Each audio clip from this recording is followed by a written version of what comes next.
बल गोविंद सिंहामणी किरण कला वरुण नंदन किरण विमलयरणेमि चंदम तिरुवन चंदम नमस्सामि। नमस्ते।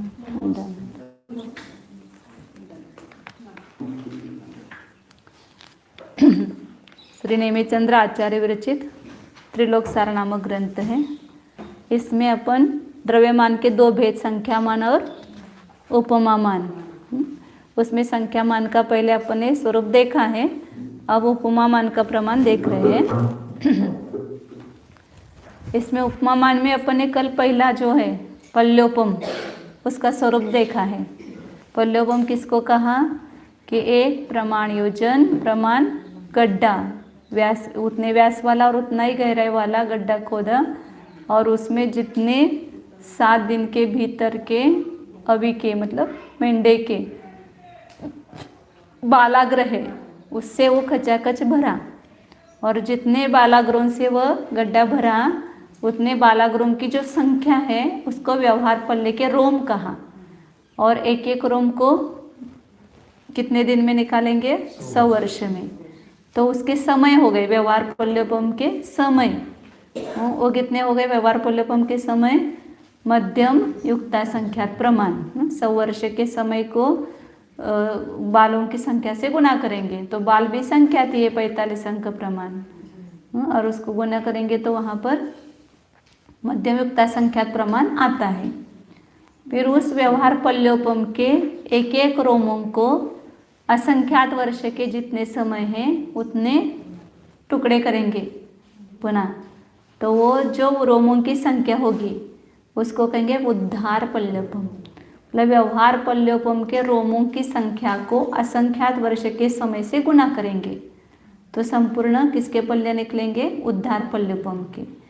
और उद्धार पल्योपम के एक एक रोमों के पुनः असंख्यात वर्ष के जितने समय हैं उतने पुनः टुकड़े करेंगे। तो वो जो रोम होंगे उसको क्या कहेंगे? अद्धा पल्योपम। अद्धा पल्योपम। ऐसे 3 पल्योपम हो गए, व्यवहार पल्योपम, उद्धार पल्योपम, अद्धा पल्योपम। व्यवहार पल्योपम से क्या गिनते हैं? रोम संख्या। और उद्धार पल्योपम से द्वीप समुद्र, और अद्धा पल्योपम से कर्म की स्थिति, आयु वगैरह सब।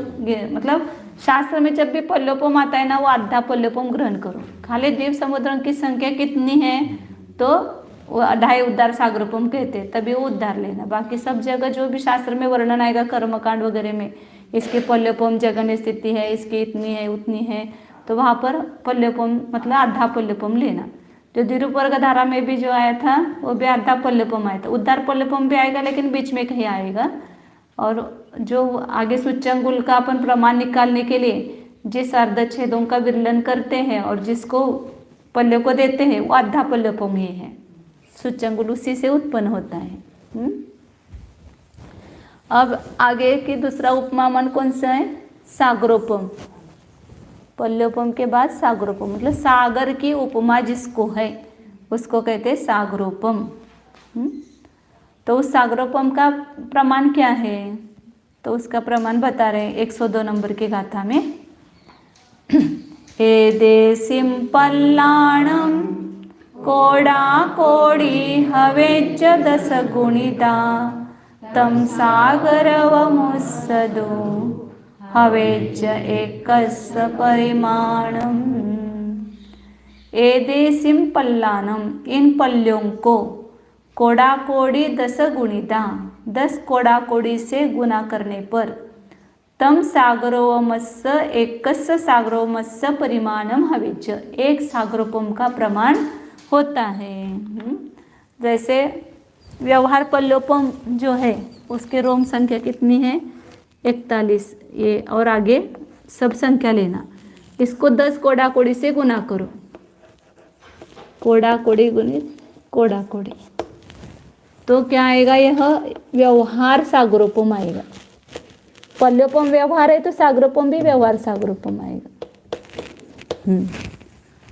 अब उसकी जो उद्धार पल्योपम की संख्या है एक एक रोम के असंख्यात वर्ष के जितने थे, तो उस असंख्यात की संदृष्टि ऐसी है, वो यहाँ पर अलग दी है उन्होंने, ऐसे चीज ऐसे दी है वो, लेकिन वास्तव में ऐसे देते हैं।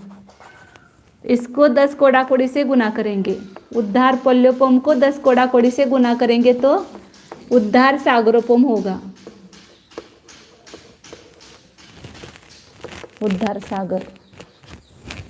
और जो आधा पल्य का प्रमाण अपने किया कि इसके वापस असंख्यात लोग असंख्यात टुकड़े किए, तो और उसको 10 कोड़ाकोड़ी से गुना किया। ये असंख्यात का चिन्ह है, ये रखा है मतलब असंख्यात संख्या रखी, ऐसा समझना। 10 कोड़ाकोड़ी, इसलिए 10 कोड़ाकोड़ी पल्य का एक सागर होता है, ऐसा कहते। तो ये आधा सागर। तो जो 70 कोड़ाकोड़ी सागर वगैरह स्थिति बताते वो ये आधा सागर लेना, क्योंकि आधा पल्योपम ही वो कर्म स्थिति वगैरह गिनने के लिए पल्योपम आधा पल्योपम लिया है, तो आधा सागरोपम लेना। हाँ, द्वीप समुद्रों की संख्या के लिए उद्धार सागरोपम लिया। अब ये 10 कोड़ाकोड़ी पल्य का सागर कैसे होता है? ये सागर किसकी उपमा है? तो लवण समुद्र की उपमा है।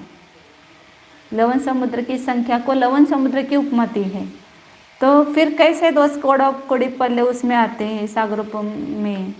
इसका एक करने के लिए दिग्दर्शन मतलब दिखाने के लिए आचार्य आगे लवण समुद्र का क्षेत्रफल निकाल करके उसमें पल्योपम प्रमाण कितने खंड होंगे उसके द्वारा वो निकाल रहे हैं। 10 कोड़ाकोड़ी पल्योपम मतलब एक सागरोपम हुआ ना, तो एक लवण समुद्र पल्योपम से 10 कोड़ाकोड़ी गुना हो गया। तो वो कैसे आता है उसका प्रमाण निकालते हैं आगे। 103 नंबर का आता है। लवणम बुहि सुहम फले चौरस्य एक जोयनस्यैव सुहम फले नव हरिदे वट्टम मूलम सहस्रवेह गुणम।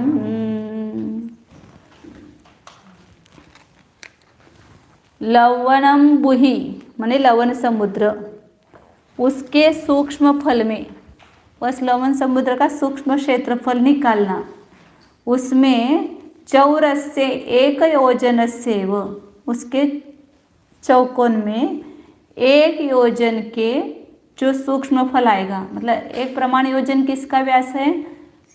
पल्योपम के कुंड का। पल्योपम के लिए जो अपने कुंड बनाया उसका व्यास कितना है? 1 प्रमाण योजन। तो उस 1 योजन व्यास वाले कुंड के सूक्ष्म फल से भाग देने पर जो आएगा प्रमाण उतना, और उसको सहस्र वेह गुणम, उसको 1000 जो उसकी ऊंचाई है उससे गुना करेंगे, तो वह कुंडों का प्रमाण आएगा। मतलब यहाँ पर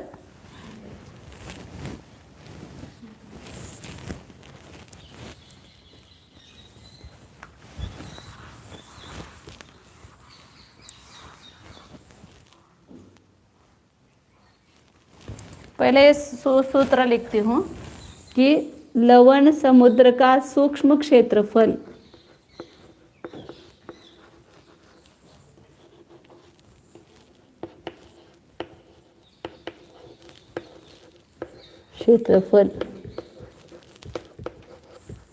भागेले एक पल्ले का जो कुंड है 1 प्रमाण योजन का,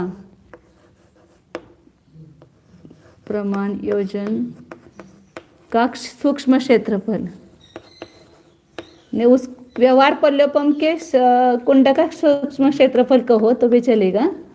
क्षेत्रफल ये जो आएगा तो इसके क्षेत्रफल में इसके क्षेत्रफल का भाग देंगे तो क्या आएगा वहाँ प्रमाण? तो यहाँ पर ये निकाला हुआ है, जम्बू द्वीप है बीच में और ये लवण समुद्र है। अब इस लवण समुद्र का जो व्यास पूरा है या उस ये पूरा क्षेत्रफल कहलाएगा लवण समुद्र का। उस कैसे निकालना अब सब आएगा आगे, ये पूरा क्षेत्रफल आएगा। तो इसमें 1 प्रमाण योजन प्रमाण अपन कुंड बनाओ तो कितने कुंड बनेंगे? उसका प्रमाण आएगा। एक पूरे, हाँ, कुंडों का प्रमाण आएगा कि एक पूरे लवण समुद्र के एक सतह पर, एक प्रतर पर प्रमाण योजन प्रमाण कुंड बनाएंगे तो कितने होंगे पूरे, उसका प्रमाण, इसके क्षेत्रफल को इसके क्षेत्रफल से भाग दो तो कुंडों का प्रमाण आएगा। और कुंडों का प्रमाण और लवण समुद्र का ऊंचाई कितनी लेना है, 1000 योजन, तो इसलिए 1000 योजन से गुना करेंगे तो संपूर्ण लवण समुद्र में कितने कुंड हुए उसका प्रमाण आएगा। इसको ऊंचाई जो 1000 योजन है उसकी, उससे गुना करो तो पूरे लवण समुद्र में पल्ले प्रमाण गड्ढे किए तो कितने गड्ढे होंगे उसका प्रमाण आएगा।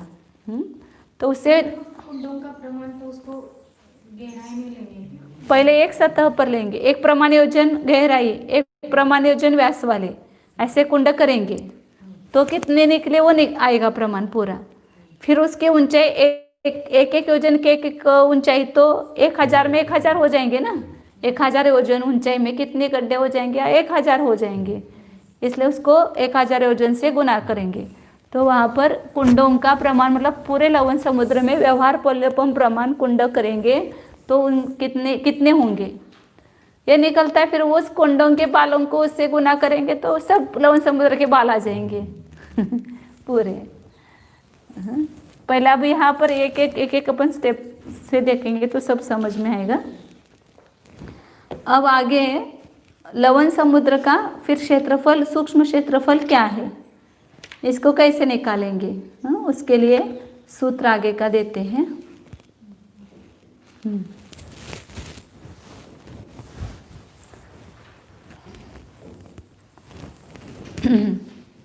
पुस्तक होगा आपके तो इसमें 315 नंबर गाथा दे करके दिया है, आगे आने वाली वो गाथा। अंताई सुई जोगम रुंदद्द गुणित्तु दुप्पड़िम किच्चा तिगुणम दह करणी गुणम बादर सोमम फलम बलये। दोनों क्षेत्रफल निकाला है, बादर मतलब स्थूल और सूक्ष्म दोनों प्रकार का, तो उसका सूत्र दिया अपन को। तो अंतादि, अंताई मतलब अंत और आदि, सूची उसका जोग मतलब जोड़ करना, फिर रुंदद्द गुणित्तु, रुंद जो व्यास है उस रुद्र व्यास उसके आधे से गुना करना और उसकी 2 प्रति करके रखना ऐसा करके, और फिर उसमें 1 प्रति में 3 से गुना करना तो स्थूल क्षेत्रफल आएगा, और 1 को 10 के वर्गमूल से गुना करेंगे तो सूक्ष्म क्षेत्रफल आएगा।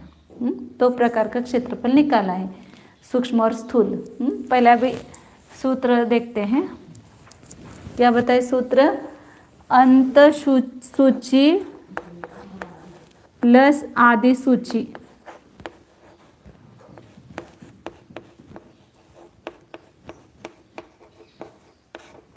आदि सूची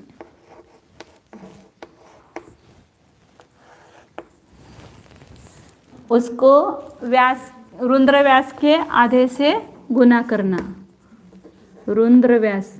अब इसका सबका अपन भाव समझेंगे, व्यास बटे 2, ऐसे 2 प्रति करके रखना। अंत सूची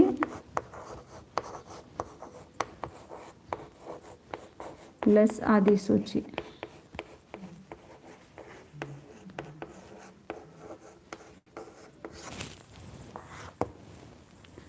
रुद्र व्यास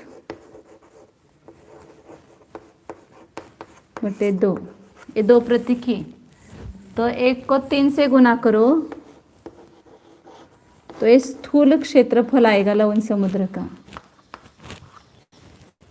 और 1 को 10 के वर्गमूल से गुना करो तो सूक्ष्म क्षेत्रफल है।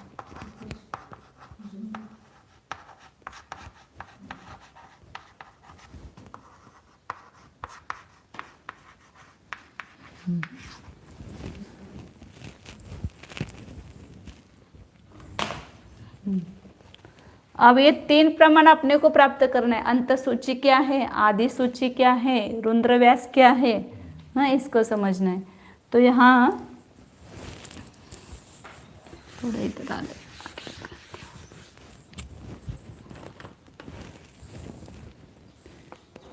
ये बीच में जम्बूद्वीप है और इसके बाजू में लवण समुद्र है। अब यहाँ पर यहाँ से लेकर के यहाँ तक जितना व्यास है इसको बाह्य सूची संज्ञा है या अंत सूची बोलते हैं इसको। एक छोर से दूसरे छोर तक जो पूरा व्यास है उसको क्या कहते हैं? अंत सूची कहो या बाह्य सूची कहो, दोनों नाम है इसके। यहाँ तो एक कंकण के आकार है, वलयाकार है।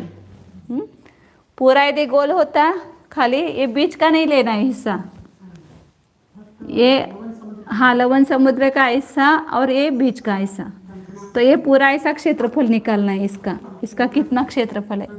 हाँ वही वलयाकार या कंकणाकार कहते हैं। जैसे द्वीप समुद्रों का आकार बताए ना, वलयाकृत, यह वलय के आकार वाले हैं, पूरे गोल नहीं। तो यहाँ पर ये यहाँ से यहाँ तक जो है उसको कहते हैं अंत सूची, और ये जो बीच का है हिस्सा खाली यहाँ से यहाँ तक इसको कहते हैं आदि सूची। इसको इधर से ले लो तो भी चलेगा ये, क्योंकि ये दोनों एक जैसे हो जाए ना। ये आदि सूची है, कैसे कहीं पर भी ले लो तो आदि सूची। और यहाँ पर इतना खाली है, ये इसको बोलते हैं रुद्र व्यास, मतलब वलयाकार जो है उसका व्यास आता है रुद्र व्यास। अब ये अंत सूची कैसे प्राप्त करना, उसका सूत्र अपन पहले देखा था उस समय, संख्या देखते समय। अनवस्था कुंड जो दूसरा किया था वहां पर क्या था? क्या दिया था? तो गुना करना, उस 3 लाख माइनस करना, उसको 4 गुना करके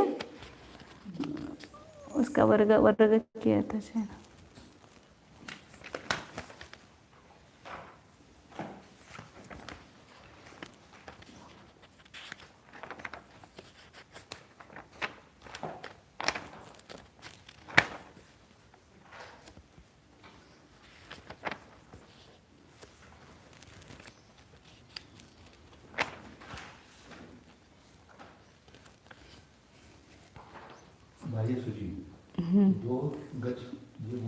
हाँ, दो का कितनी बार रखना? 2 को गच्छाधिक 1 बार।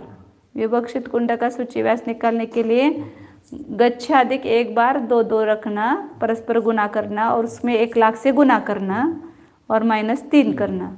तो यहाँ पर वो गच्छ तो सरसों का प्रमाण है, तो इसके लिए यहाँ पर कुछ लेने की जरूरत नहीं है। व्यास को, इसका जो व्यास है मूल व्यास, उसको 1 लाख से गुना करो। नहीं, और भी बहुत सारे हैं सूत्र निकालने, यहाँ मैंने दिया है शायद। बाह्य सूचीवास तो अभी यहाँ पर अपने को समझ में ही आता है ऐसे। ये 2 लाख है, ये 2 लाख है और ये 1 लाख है, तो कितना है बाह्य सूचीवास? 5 लाख है।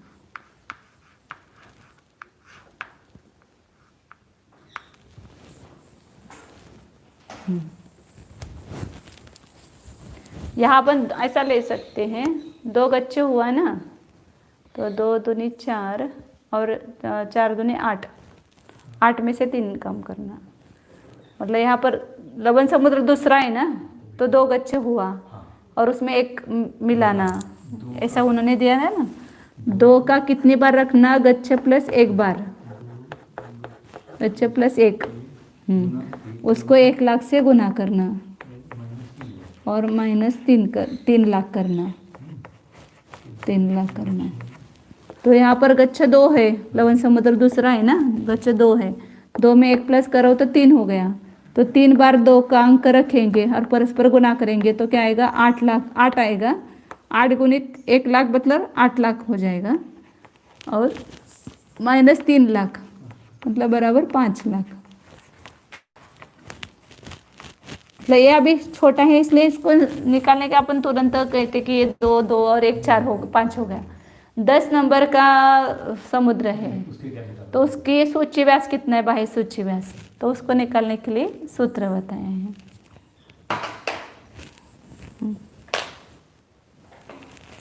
तो क्या निकला अभी?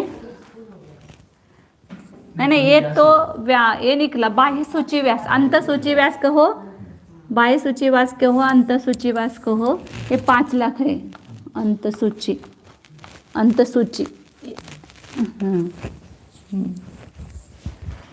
अब आदि सूची तो पता ही है, जम्बूद्वीप का जो प्रमाण है 1 लाख योजन, वो इस इधर भीतर के 2 छोर, उसके कितना है व्यास वहाँ पर, आदि सूची उसको कहेंगे, उसका 1 लाख योजन है। और रुद्र व्यास कितना है, लवण समुद्र कितना है, जम्बूद्वीप से 2 गुना, वहाँ पर भी जितना है तो उतने बार 2 गुना करेंगे तो वो आएगा रुद्र व्यास। तीसरा समुद्र है तो 2 बार 2 गुना करेंगे, दूसरा द्वीप है तो दूसरा समुद्र है तो वहाँ पर तीसरा आ गया ना, वह 2 गुना है ना, जम्बूद्वीप से 2 गुना लवण समुद्र है, तो जम्बूद्वीप का व्यास कितना है 1 लाख, तो लवण समुद्र का कितना होगा 2 लाख, तो रुद्र व्यास 2 लाख है। तो 3 प्रमाण मिल गए अपने को, इसमें रख दो। अंतसूची में, अंतसूची कितनी है 5 लाख, उसमें आदि सूची को जोड़ना है, कितनी है वो अभी निकाले अपन ने 1 लाख। इसको रुद्र व्यास के इन दोनों को मिला करके जो आएगा उसको रुद्र व्यास कितना है अभी 2 लाख, लाख के लिए लाख खाली लिखती हूँ 2।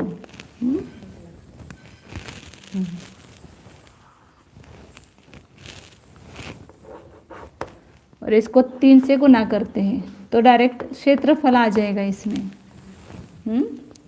ये वो पुनः व्यास के चौथे भाग से वगैरह गुना करने की जरूरत नहीं है यहाँ पर।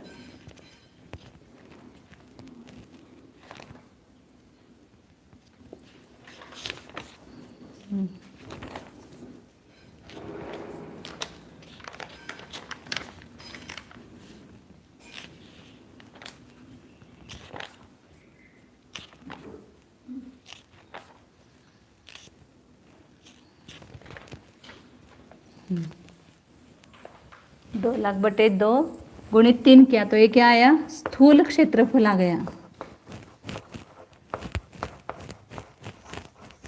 अपने को सूक्ष्म निकालना है तो उसके लिए अब इसका 5 लाख और 1 लाख कितना हो गया 6 लाख, 2 लाख बटे 2 मतलब 1 लाख हो गए ना, 2 का भाग देंगे तो क्या हो गया 1 लाख, उसको 3 से गुना करेंगे तो ये स्थूल क्षेत्रफल हो गया।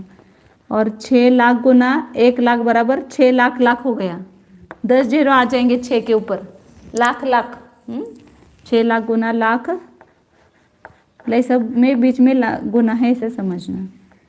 और यहाँ पर 10 का वर्गमूल से गुना करेंगे तो क्या गया ये सूक्ष्म क्षेत्रफल जम्बूद्वीप का।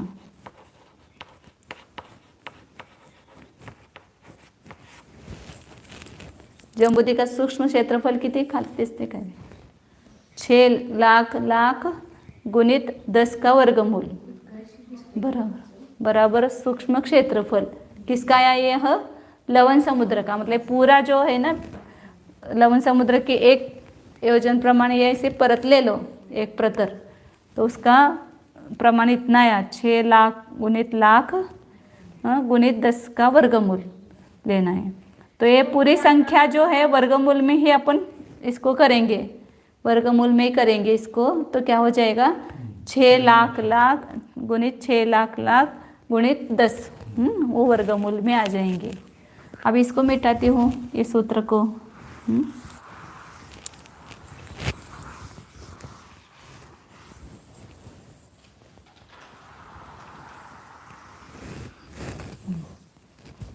ये अभी अपने को स्थूल क्षेत्रफल नहीं लेना है, सूक्ष्म क्षेत्रफल ही लेना है। तो ये लवण समुद्र का आया 6 लाख लाख। अब इसको अपन सबको वर्गमूल में रखेंगे तो पुनः एक बार उसको गुना करके उसका वर्गमूल ग्रहण करना है। ये पूरे का ही वर्गमूल वो लवण समुद्र का सूक्ष्म क्षेत्रफल आएगा। ये संख्या वर्गमूल में जाएगी तो ये 2 बार वर्ग हो जाएगा ना, ये 6 लाख लाख गुणित 6 लाख लाख गुणित 10 पूरे वो वर्गमूल में गए। अब ये एक प्रमाण योजन का सूक्ष्म क्षेत्रफल निकालिए। एक प्रमाण योजन का क्षेत्रफल कितना होता है, इसी को भाग देने के लिए अपन उस हिसाब से निकालेंगे। व्यास का वर्ग, उसका निकालने का सूत्र क्या है, व्यास का वर्ग गुणित 10 परिधि उसका वर्गमूल ग्रहण करना गुणित व्यास का चौथा भाग है ना, इस क्षेत्रफल आता है सूक्ष्म क्षेत्रफल पल्ले प्रमाण कुंड का। अब इसको सबको अपने को एक व्यास का वर्ग कितना है, एक योजन, व्यास मतलब एक प्रमाण योजन, मतलब एक का ही वर्ग आएगा, एक का वर्ग एक ही होगा, गुणित 10 होगा, और व्यास कितना है 1,00,000 का चौथा भाग। अब ये संख्या इसमें है वर्गमूल में, एक वर्ग के 10 से गुना करेंगे तो 10 ही आएगा। हाँ, और इसका गुना क्या है 1/4 है। अब ये इसका गुना जो होगा तो ये वर्गरूप संख्या है ना, इसलिए भी इसमें डालेंगे इसको भी वर्गमूल में, तो ये भी 2 बार आ जाएगी ना। ये बाहर है संख्या, इसको वर्गमूल में लेंगे तो 10 गुना 1/4, हाँ 1/4 गुणित 1/4 गुणा 10, इसका वर्गमूल जो है वह पल्य प्रमाण कुंड का सूक्ष्म क्षेत्रफल आएगा। नहीं, एक योजन है, लाख नहीं है, 1,00,000 नहीं है, एक योजन है खाली। एक योजन का वर्ग योजन प्रतर हो गया, नहीं एक योजन प्रतर हो गया, और उसको 10 से गुना किया तो 10 प्रतर योजन हो गया। फिर उसका वर्गमूल ग्रहण करना है और उसको 1/4 उसके व्यास के चौथे भाग से गुना करेंगे तो क्षेत्रफल आता है। व्यास का वर्ग गुणित 10 जो है इसका वर्गमूल ग्रहण करते हैं तो परिधि आती है सूक्ष्म परिधि, उसको व्यास के चौथे भाग से गुना करते हैं तो पूरा क्षेत्रफल आता है। और इसको ही निकालने के लिए क्या क्या है, व्यास एक योजन है उसका वर्ग लिया, उसको 10 से गुना किया और इसका वर्गमूल ग्रहण करना है और उसको व्यास के चौथे भाग से मतलब 1 के चौथे भाग से गुना किया। अब ये पूरी संख्या 1 का वर्ग गुणित 10 किया तो 10 ही रहा, और 1/4 है तो इसका वर्गमूल में ही उसको करेंगे, तब इसको 2 बार गुना करेंगे, मतलब इसका वर्ग करेंगे। 1/4 गुणित 1/4 गुणित 10 प्रत्रयोजन है वो, तो इसका वर्गमूल जो आएगा वह पल्य प्रमाण जो गड्ढा है कुंड है उसका क्षेत्रफल हो गया।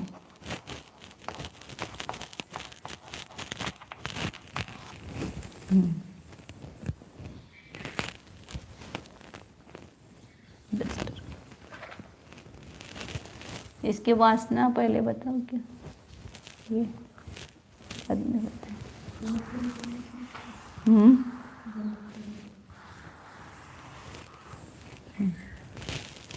तो यहाँ पर क्या बताया था, लवण समुद्र का सूक्ष्म क्षेत्रफल और पल्य का जो सूक्ष्म क्षेत्रफल उसको भाग दो, तो क्या निकलेंगे, लवण समुद्र के केवल एक प्रतर में जितने कुंड होते हैं पल्य प्रमाण उसका प्रमाण आएगा। अब ए भी वर्गमूल में संख्या और ए भी वर्गमूल में है संख्या, इसका भी वर्गमूल है, इसका भी वर्गमूल ग्रहण करना है। तो इसका भाग देंगे तो यहाँ 1/4 है और 1/4 है, ये उल्टा गुना हो जाएगा, इसका भाग है ना उल्टा गुना हो जाएगा, तो यहाँ आगे 4/1 4/1 ऐसा वापिस रखना पड़ेगा ना, ये गुणित 10, ये 10 तो इधर ही हो जाएगा ना, नीचे ही रह जाएगा। हाँ 1/10 आएगा, 10 आएगा, उल्टा किया ना इसको तो 1/10 आएगा।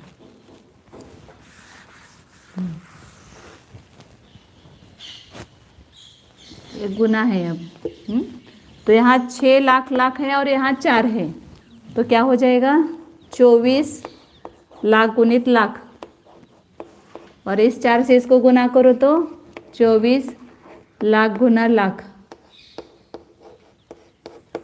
और ये 10 10 गया, तो क्या ये वर्गमूल में है ये। और इसको वर्गमूल निकालो इसका, तो कितना है 24 लाख लाख, नहीं 24 लाख गुणित लाख, मतलब 24 के ऊपर 10 0 दो, 3 4 5 6 7 8 9 10, इतने लवण समुद्र में पल्य प्रमाण कुंड करेंगे तो उसका प्रमाण आएगा। कितना आएगा यहाँ पर, ये 1 करोड़ हो गया ना, 3 और 3 6 और 1 7 करोड़, और ये 24,000 करोड़, 24,000 करोड़ पल्य प्रमाण कुंड होंगे। किसमें, इस लवण समुद्र में अपन निकालेंगे तो। ऐसे पल्य प्रमाण गड्ढे निकालो तो कितने होंगे, 24,000 करोड़ पूरे से इसमें निकाल, ऐसे करेंगे तो हाँ हाँ, एक योजन में है। अब इसको गहराई से गुना करेंगे, इसको गहराई से गुना करना है, मतलब 1000 योजन ऊंचाई ना, उससे गुना करना है। एक प्रतर में इतने गड्ढे आ गए हैं, पूरे ऊंचाई में कितने है, लवण समुद्र की ऊंचाई 1000 योजन है, तो 1000 से गुना करो तो 3 0 और आ जाएंगे इसमें।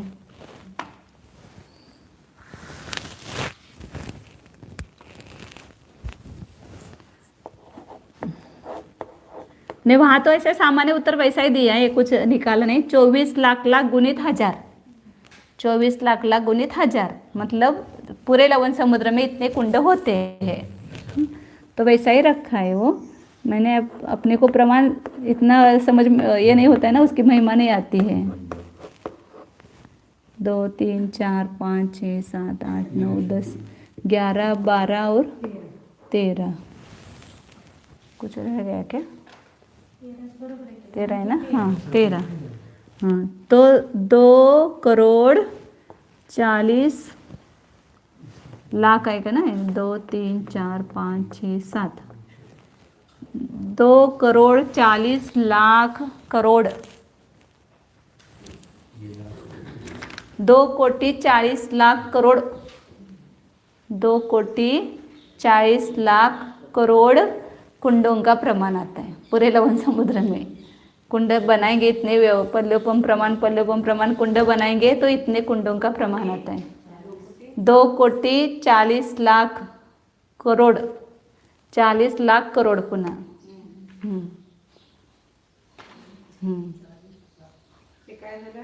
इतने कुंड लवण समुद्र में आप निकालेंगे तो कितने लवण समुद्र प्रमाण कुंड के, लवण समुद्र में पल्य प्रमाण कुंड कितने बनेंगे, उसका प्रमाण आया। अब इसके बाद के बाद में वो करेंगे। अब इसके जो इसका लवण समुद्र का क्षेत्रफल निकालने के लिए क्या किया था, सूत्र बनाया था ना अभी, ये 2 कोटि 40 लाख करोड़ अलग अलग को, मतलब 24 लाख लाख गुणित 1000, इतना ध्यान रखो, 24 लाख लाख गुणित 1000 है। अब यहाँ ये जो लवण समुद्र का ये निकालने के लिए क्या किया था, 5 लाख प्लस 1 लाख गुणित 2 लाख का आधा गुणित 10 का वर्गमूल, ऐसा कहा था। और सब मिला करके कितना आता है यहाँ पर, 6 लाख गुणित 1 लाख गुणित 10 का वर्गमूल। मतलब ये अपन ने क्या किया था, इसको 6 लाख लाख गुणित 10 का वो वर्गमूल, ऐसा किया था ना। नहीं, पहली संख्या अभी नहीं है, पहले बाद में। हाँ हाँ, 6 लाख ये दोनों का जोड़ हो गया, फिर 2 लाख का आधा 1 लाख आ गया, और गुणित 10 का वर्गमूल है। अब ये सूत्र जो बनाया ना, ये 5 लाख प्लस 1 लाख और 2 लाख का आधा गुणित 10 का वर्गमूल, तो ये कैसे बन गया उसका यहाँ पर वासना बताते हैं। प्रतिथि 6 लाख गुणिले 6 लाख आहे ना, वर्गमूळ 1 लाख हाँ वर्गमूळ 10. हाँ दोन दोन येणार ना ती संख्या. हाँ, वर्गमूल में जब रखेंगे तो दो दो बार आएगी। 6 लाख 6 लाख पुन्हा 6 लाख हाँ 1 लाख पुन्हा 1 लाख हाँ 10. हाँ, कहाँ पर? आता तुम्ही जे दाखवा हाँ वर्गमूळात घेत असताना ती संख्या डबल वर ठेवतो ना, ती नाही येते हाँ, म्हणून तिथं दोन दोन आले ना असं. 6 लाख लाख बटे 4 4 आया गुणित 10 आया।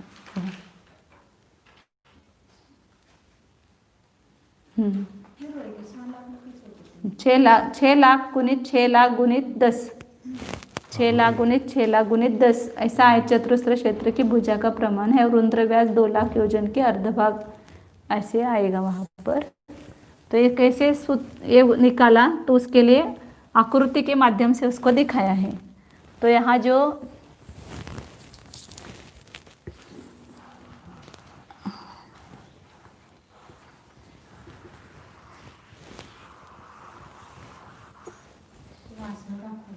हाँ, तो यहाँ पर ये बीच में कुंड है, इसका आदि व्यास अभी देखा था अपन 1 लाख है और ये रुद्र व्यास 2 लाख है और पूरा बाह्य सूचीवास 5 लाख है।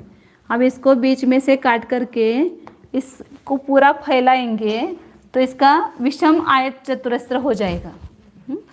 तो यहाँ पर जो ये सूची है, इसका जो व्यास, इसका जो इसकी जो परिधि है पूरी, वो ऊपर रह जाएगी। इसको ये पूरा ऐसा हो जाएगा ना सीधा, और ये भी सीधा हो जाएगा नीचे। तो इसका कैसा चतुरस्र बनेगा? ये विषम चतुरस्र होगा।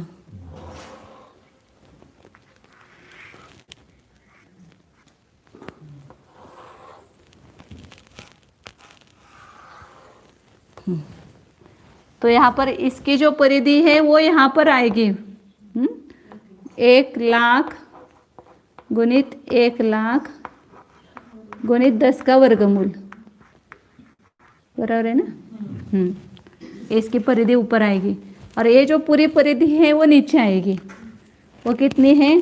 5 लाख गुणित 5 लाख ने व्यास का वर्ग गुणित 10 का वर्गमूल। ये पूरे को ही वर्गमूल में रखा है क्या? हाँ, पूरे को ही वर्गमूल में लेते हैं। हाँ, और इसको भी वर्गमूल में लेना। इसकी परिधि जो है व्यास का वर्ग गुणित 10 है, हाँ? और उसका वर्गमूल लेना है। और यहाँ 5 लाख का वर्ग गुणित 10 उसका वर्गमूल लेना है। तो ये नीचे का प्रमाण इतना आया। और यहाँ जो रुद्र व्यास है वो यहाँ पर आ गया, वो कितना है? 2 लाख है।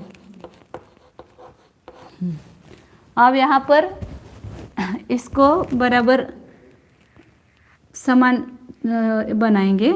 तो उसके लिए यहाँ बीच में जो प्रमाण है आधा करेंगे इसको बीच से। तो यहाँ पर ये कितने आए, यहाँ व्यास कितना आएगा?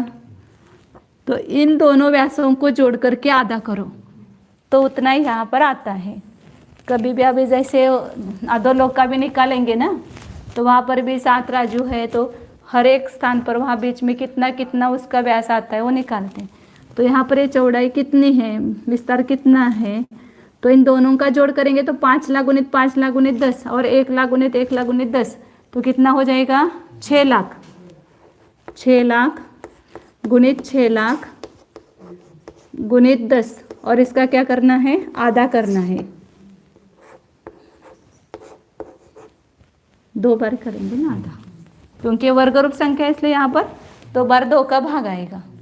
तो ये बीच का जो प्रमाण है वो 6 लाख का आधा, 6 लाख का आधा गुणित 10 उसका वर्गमूल लेना है। इतना ये आ जाएगा जरा बराबर।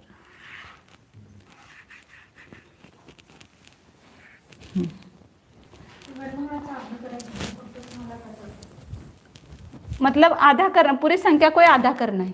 तो ये पूरी संख्या वर्ग रूप है ना, इसलिए यहाँ पर 2 बार 2 का भाग आएगा।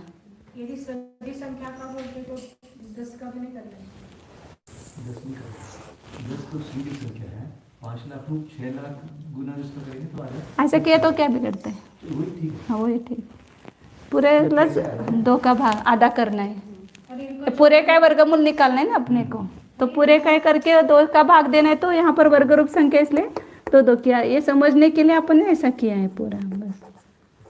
जब 5 लाख गुना 10 इसको और 1 लाख गुना 10 इनको जब जोड़ रहे तो 10 को भी नहीं जोड़े।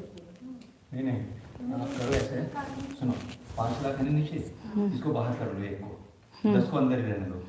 इसी तरह 1 को बाहर कर लो, 10 को अंदर रहने दो, तो 10 को बाहर करके कॉमन 5 और 1 6 हो जाएगा। जब 6 को अंदर ले जाएंगे तब डबल करना पड़ेगा। तो फिर अब ठीक, क्या बताएं?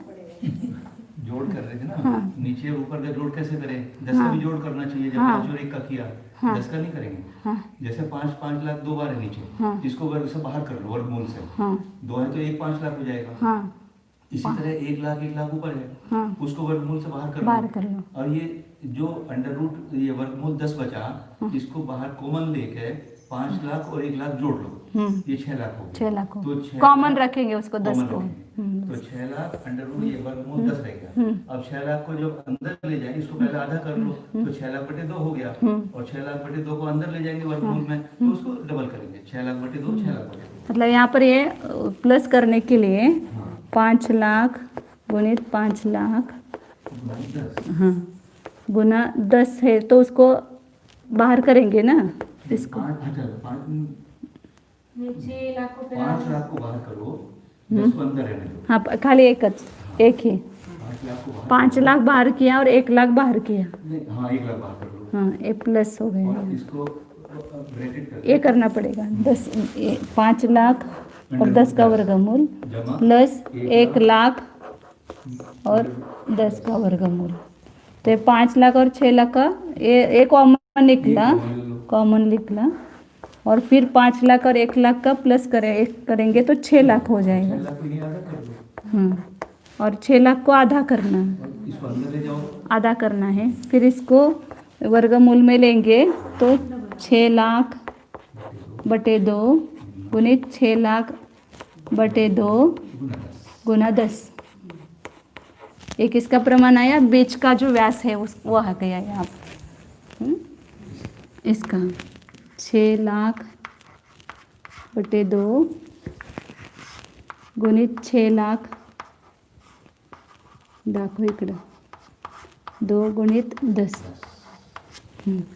अब क्या करना, इसका व्यास निकाला, अब इसका आधा करना ऊपर से, तो ये आधा कितना हो जाएगा, इसका भी आधा हो जाएगा, इसको 2 से भाग दो तो आधा हो जाएगा ना, तो यहाँ बेतिया 6, तो 3 लाख, इसका आधे का प्रमाण कितना हो गया, 3 लाख का आधा गुणित 3 लाख का, इतना नीचे लिखते हैं, 3 लाख का आधा गुणित 3 लाख का आधा 1.5 लाख हो गए ना ये 10, इसको वर्गमूल में रखेंगे, तो इसका भी इसका भी इतना हो गया और इसका भी इतना हो गया, और इधर आधा किया तो 1 लाख का आधा और 1 लाख का आधा गुणित 10 हो जाएगा।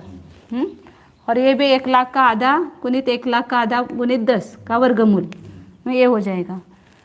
अब यहाँ पर ये 2 खंड किए हैं, तो इस खंड को उठा करके ये बाजू इधर नीचे आएगी और ये बाजू ऊपर आएगी, तो ये है 1.5 लाख समझो, ये सामान्य रूप से ये 3 लाख बटे 2 है ना उसका, तो ये 1.5 है ऐसा समझो, और ये 1 है, तो 1 लाख बटे 2 है, तो 1 लाख बटे 2 है यहाँ पर रखा, और यहाँ पर ये 1.5 रखा, और इसको ये आधा 1 लाख, ये 2 लाख है पूरा, तो ये आधे में किया है, तो ये कितना हो गया 1 लाख। 1.5 लाख कसा होता? 1.5 लाख कसा है? ये 3 लाख बटे 2 है, 3 लाख बटे 2 गुणित 10 है ना, तो इसका ये आधा है बराबर, तो ये 1.5 है ना, ये 1.5 लाख गुणित 1.5 लाख गुणित 10 है, तो सामान्य रूप से कह रहे वहाँ 3 लाख है तो समझो ये 1.5 हो गया, तो ये 1.5 बाजू ऊपर आई और ये ऊपर का आधा इधर आ गया। और इसको जोड़ा यहाँ और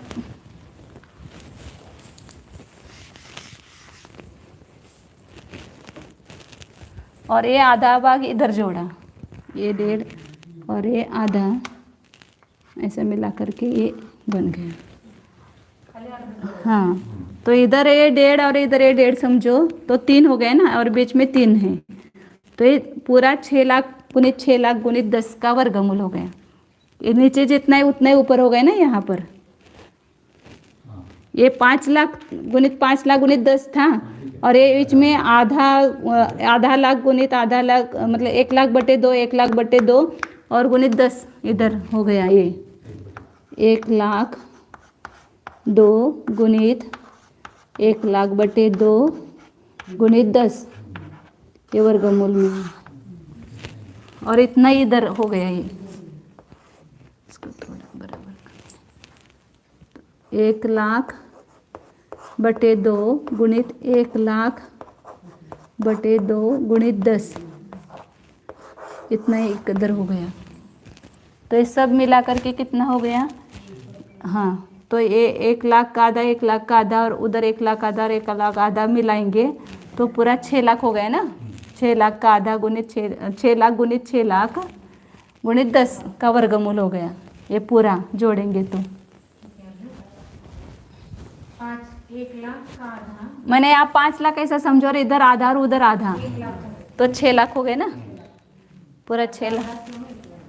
हाँ हाँ हाँ, मतलब नीचे का और ऊपर ही उतना ही हुआ है, क्योंकि ये था ना पूरा, ये समझो कि आप पूरा ये 6 लाख गुणित 6 लाख का आधा था, और यहाँ पर ये उतना ही इधर और उधर आ गया। हाँ, ये हाँ, मतलब समझो कि ये 3 था, इधर 1.5 और उधर 1.5, मतलब ये 3 था समझो, सामान्य रूप से 3 लाख था, और ये 1.5 लाख और उधर 1.5 लाख, मतलब 6 लाख हो गए। तो नीचे और ऊपर बराबर कितना हो गया? 6 लाख गुना 6 लाख गुणित 10, ये वर्गमूल में हो गया। और इधर ये इसका 1 लाख है और उधर 1 लाख है, तो रुद्र का आधा है ना, ये 2 लाख का आधा है, मतलब 1 लाख है, 2 लाख का आधा। ठीक हो गया ना। अंत सूची अधिक प्लस आधी सूची 6 लाख हो गए, और वर्गमूल लिया इसलिए 2 बार रखा उसको, और 10 वर्गमूल में है ना, उसके साथ गुना किया इधर, और ये 2 लाख का आधा ये हो गया। मतलब पूरे उस क्षेत्र को चौरस करके उसको समान करते हैं, तो ये प्रमाण ऐसा आता है। इसलिए इसको सूची क्षेत्रफल निकालने के लिए सूत्र बनाया आचार्य ने कि 5 लाख प्लस 1 लाख, ये 5 लाख हो गया ना, इधर का और उधर का मिलकर 1 लाख हो गया, तो 6 लाख। इसका क्षेत्रफल हो गया। हाँ, जो आयताकार बराबर है। ये पूरा ही, ये समझो ये पूरा वर्तुला है, यही आप यहाँ पर इस एंगल में आ गया आयत चतुरस्र में, तो उसका ये पूरा व्यास ये 6 लाख, और उसको 1 लाख से गुना। हाँ, 6 लाख गुणित ये कोटि और भुजा, हाँ, तो इसका क्षेत्रफल आता है। इसका आयताकार का क्षेत्रफल हाँ जब निकालेंगे तो कोटि को भुजा से गुना करेंगे तो पूरे का क्षेत्रफल आता है। इसका और इसका हाँ, बराबर है। तो 6 और गुना 1, हाँ, 6 लाख गुना 1 लाख। पूरे का क्षेत्रफल आता है। यह है ना 2 लाख का आधा, मतलब 1 लाख है ना, 1 लाख है, और ये 10, ये 6 लाख गुणित 10 है, तो और 2 लाख का आधा मतलब 1 लाख हो गया। ये 2 लाख का आधा इस सूत्र में उन्होंने दिया कि रुद्र व्यास के आधे से गुना करो, ये रुद्र व्यास का आधा है, इसलिए रुद्र व्यास 2 लाख है, उसका आधा किया तो 1 लाख आया।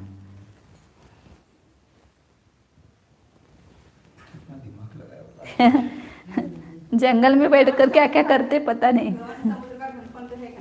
कुठे गेले रे बसता।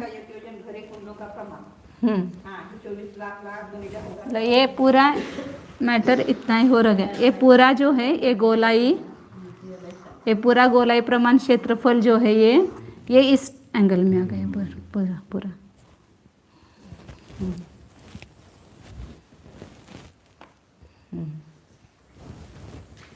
तो इसकी वासना बताइए सूत्र की, क्या ऐसा सूत्र क्यों बनाया।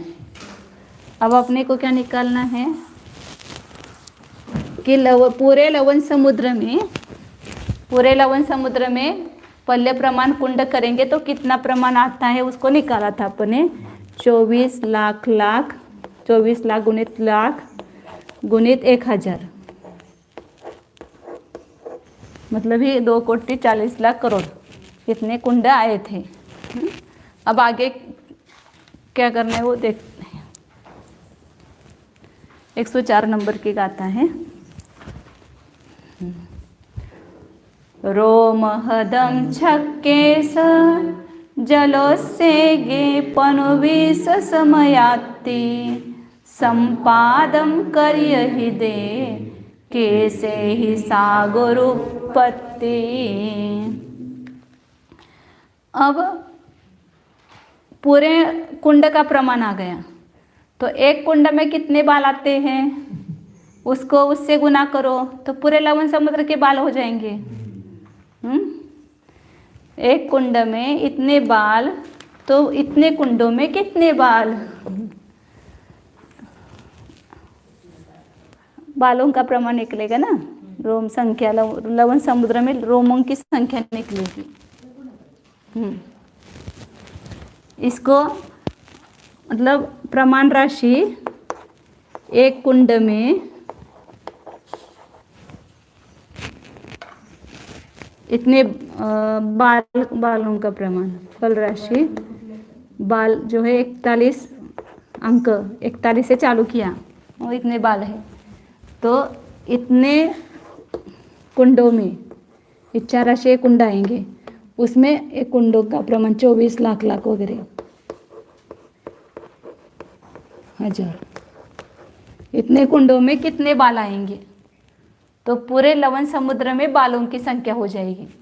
मतलब यहाँ पर इच्छा राशि को फल राशि से गुना करेंगे। इच्छा राशि है ही यहाँ पर 24 लाख गुणित 1000 और बालों की संख्या 41 आदि, ये उसको गुना किया। अब यहाँ पर इससे गुना करेंगे तो व्यवहार पर सागरोपम के बाल आएंगे। इसको असंख्यात गुणे इससे गुना करेंगे तो लवण समुद्र में उद्धार पल्योपम प्रमाण बालों का प्रमाण आएगा। लाख गुणित 1000 गुणित 41 अधिक ये व्यवहार पल्योपम के अनुसार लवण समुद्र में बालों की संख्या आएगी। ये उद्धार पल्योपम के अनुसार लवण समुद्र में बालों की संख्या आएगी। और ये मतलब ये असंख्यात से गुना किया है, यह असंख्यात का चिन्ह है। गुणित 41 अधिक अंक और उसको और एक बार असंख्यात से गुना करेंगे। ऐसा समझने के लिए असंख्यात लिखना है तो लिखिए, चलेगा। असंख्यात गुणित, फिर यहाँ पर असंख्यात गुणित असंख्यात। ये संक्षेप संदृष्टि लिखते तो जल्दी समझने के लिए आसान होता है। तो ये क्या आ गए, व्यवहार पल्योपम की अपेक्षा से बाल, मतलब लवण समुद्र में व्यवहार सागरोपम की अपेक्षा से वो प्रमाण आएगा, व्यवहार सागरोपम का प्रमाण आएगा इस बालों से। ये उद्धार पल्योपम की अपेक्षा से बालों का प्रमाण आया। लवण समुद्र में, पूरे लवण समुद्र में व्यवहार पल्योपम का बाल बढ़ा है, उस अपेक्षा से इतने बालों का प्रमाण होगा। पूरे लवण समुद्र में गहराई तक, पूरे ऊंचाई तक लेना, फिर उसमें बाल डालेंगे अपन जगत उत्तम भोग भूमि के मेंढे के, तो कितने बालों का प्रमाण होगा, इतना होगा। मतलब जैसे एक कुंड में 100 बाल आते हैं तो 1000 कुंडों में कितने बाल आएंगे, तो 1000 को 100 से गुना करेंगे तो लाख बाल हो जाएंगे। ऐसे यहाँ पर वो त्रैराशिक है। और अद्धा पल्योपम की अपेक्षा से इतने बालों की संख्या आएगी। अब ये बाल निकालने से क्या होगा, अपने को तो 10 कोड़ा कोड़ी निकालना है ना। 10 कोड़ा कोड़ी कैसे आता है, तो उसका त्रैराशिक करते हैं।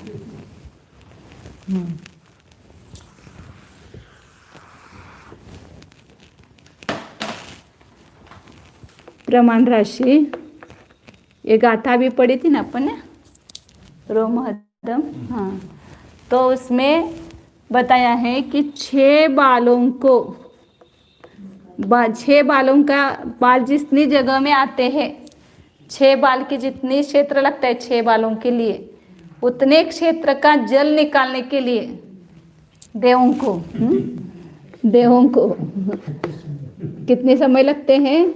25 समय लगते हैं। वो देव जाकर के हाथ से उठा करके निकालेंगे तो उसमें 25 समय में निकालते, कैसे फटाफट निकालते होंगे पता नहीं। ना इतना सा जल होगा, वो कितना सा जल होगा, इतना सा ऐसा लेकर के फेंको 25 समय। तो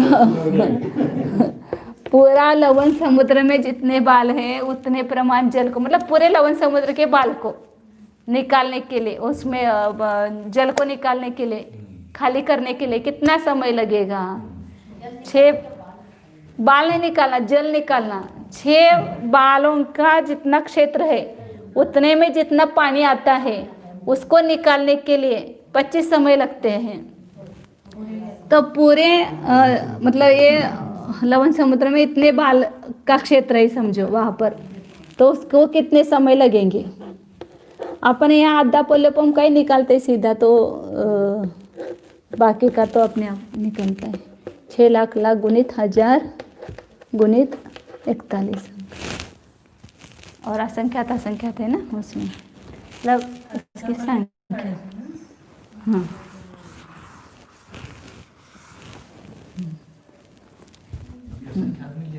वो लेना है, नहीं असंख्यात ले लो, नहीं असंख्यात लिखना है।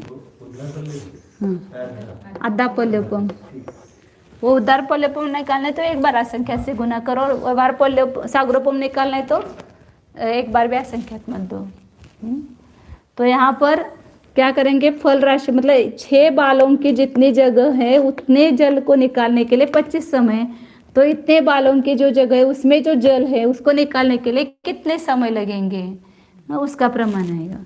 तो यहाँ पर 25 गुना 24 गुणित लाख गुणित 1000 गुणित 41, ये रोमों की संख्या। और इसको 6 से भाग देंगे, 6, तो इस कितना आया? 4 आया। और 25 गुना 4 कितना आएगा? 100 आएगा। तो 100 गुणित लाख मतलब 100 लाख गुणित 1000 गुणित बालों का प्रमाण।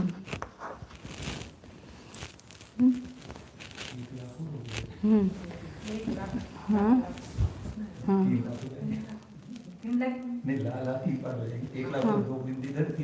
हाँ, 3 बार लाख 15 बिंदी हो जाएगी, 15 बिंदी हो जाएगी। हाँ, अभी आगे और 13 इतने समय लगेंगे पूरे लवण समुद्र का पानी निकालने के लिए, इतने समय लगेंगे। इतने समय में पूरा समुद्र लवण समुद्र खाली हो जाएगा। देव उठा करके फेंकेंगे, फेंकना कहाँ है उसको। हाँ, ऐसा बुद्धि से करते हैं ऐसा। इतने समय लवण समुद्र का जल निकालने के लिए लगेंगे। अब इसको पल्लवों में रूपांतर करना है। कितने पल्लवों, ये समय कितने पल्लवों प्रमाण हो जाएंगे? हाँ, तो 1 पल्लवों का प्रमाण राशि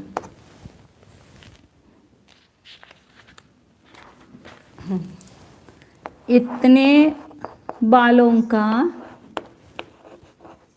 मतलब इतनी संख्या है बाल समझो, इतनी संख्या का 1 आधा पल्लव होता है।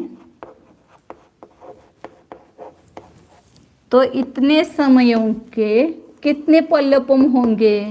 तो ये पूरी संख्या यहाँ पर गुणकार में आएगी। 100 गुणित लाख गुणित 1000 और गुणित बालों की संख्या। इतने समय है तो इतने समयों का 1 आधा पल्लव, तो इतने समयों के कितने पल्लवों होंगे? क्या समझ में है? इतने समयों के 1 पल्लवम आधा पल्लवम, तो इतने समय है अपने पास में, तो उसके पल्लवम कितने? ये सागरोपम की संख्या ही है। ये सागरोपम इतना होता है और इसको पल्योपम में रूपांतर करना है, तो कितने पल्योपम हुए? हाँ, तो यहाँ पर ये बालों के प्रमाण से यहाँ पर भाग देंगे, आधा एक ही आधा पल्ले है और इसको गुना किया और आधा पल्ले से गुना किया और ये बालों की संख्या से यहाँ पर भाग दिया, तो यहाँ पर एक कट हो गए, बाल निकल गए। और पल्लोपम कितने हुए? ये पर 2 0, ये 5 और ये 3, मतलब 15 0 हो गए एक के ऊपर।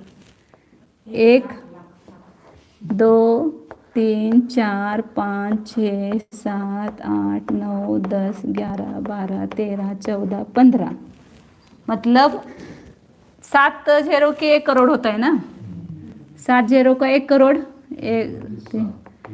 फिर 7 0 का 1 करोड़, तो 10 हो गया, ये रह गया 10 कोड़ा कोड़ी। क्या हो गया? कितने पल्योपम हो गए? 10 कोड़ा कोड़ी पल्योपम हो गए। हाँ, 10 कोड़ा कोड़ी पल्योपम हो गए। पल्योपम से गुणकार है, आधा पल्ले से। हाँ, तो 10 कोड़ा कोड़ी पल्योपम का एक सागर होता है, मतलब इतने का एक पल्योपम, तो इतने के कितने पल्योपम? तो 10 कोड़ा कोड़ी पल्योपम का एक सागर होता है, मतलब लवण समुद्र की उपमा है सागरोपम संख्या के लिए। पल्योपम प्रमाण रोम यदि पूरे लवण समुद्र में भरेंगे तो कितने होते? उन बालों की संख्या निकाली और उतने बाल का जल निकालने के लिए कितना, 6 बालों को निकालने के जितना जल निकालने के लिए 25 समय लगते हैं। तो वो लवण समुद्र में पूरे जितने जल है, तो बालों के हिसाब से निकाला ना, उतने क्षेत्र का जल निकालने के लिए कितने समय लगेंगे? तो इतने समय लगेंगे। अब इसका पल्योपम में रूपांतर करेंगे तो कितने होते हैं? तो 10 कोड़ा कोड़ी पल्योपम होते हैं। 10 कोड़ा कोड़ी पल्योपम बराबर आधा पल्योपम को तो आधा सागरोपम कहेंगे, और यहाँ पर ये बालों की संख्या ऐसे देंगे तो उद्धार सागरोपम कहेंगे। तो इतने उद्धार सागरोपम के उद्धार पल्योपम हो जाएंगे। 10 कोड़ा कोड़ी उद्धार पल्योपम बराबर 1 उद्धार सागरोपम। 10 कोड़ा कोड़ी व्यवहार पल्योपम बराबर 1 व्यवहार सागरोपम। व्यवहार सागरोपम से कोई मतलब नहीं है, खाली निकालना है, मतलब तो इस आधा पल्योपम से है और उद्धार पल्योपम से, क्योंकि उद्धार 2.5 उद्धार पल्योपम सागरोपम प्रमाण द्वीप समुद्रों की संख्या है, मतलब 25 कोड़ा कोड़ी उद्धार पल्योपम प्रमाण द्वीप समुद्रों की संख्या है। हाँ, कोस्टस कोड़ा कोड़ी पल्योपम प्रमाण, वो उद्धार पल्योपम प्रमाण, इतने द्वीप समुद्र है। हाँ, अपना जो जहाँ संख्या सरसों आई ना अनवस्था कुंड, वो तो संख्यात में आएगा, बीच में संख्यात आयाम वाला ही आएगा। सब वो 10 कोड़ा कोड़ी को व्यवहार पल्योपम कहेंगे तो उद्धार व्यवहार सागरोपम, उद्धार पल्योपम कहेंगे तो उद्धार सागरोपम। हाँ, उद्धार पल्योपम में द्वीप समुद्रों की संख्या।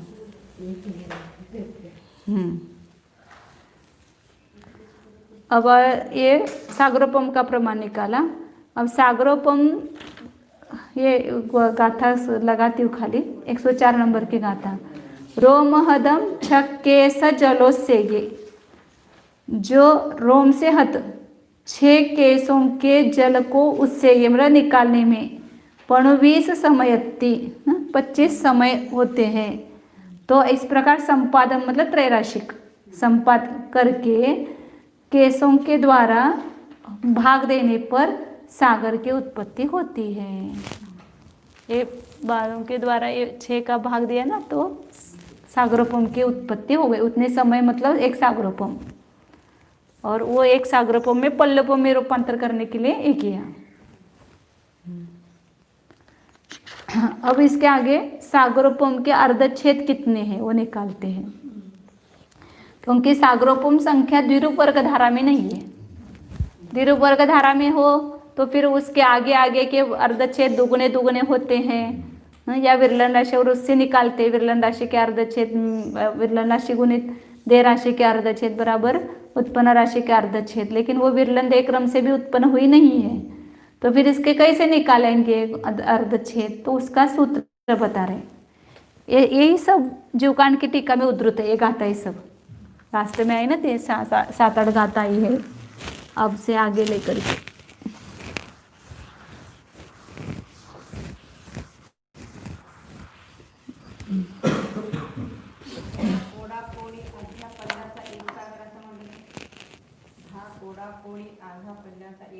बराबर है क्या, वही पता है ना। हाँ 10 कोड़ा कोड़े, पल्योपम को ऐसे करते, पल्योपम पल्य गुणित 10 कोड़ा कोड़ी बराबर क्या होता है, सागर होता है। अब इसके अर्धच्छेद कैसे निकालेंगे वो यहाँ बताते हैं सूत्र। 105 नंबर की गाथा है। गुणयारद्धच्छेदा गुणिज्यमाणस्य अर्धच्छेद जुदा लब्धसब्दच्छेदा अयसच्छेदनानथि।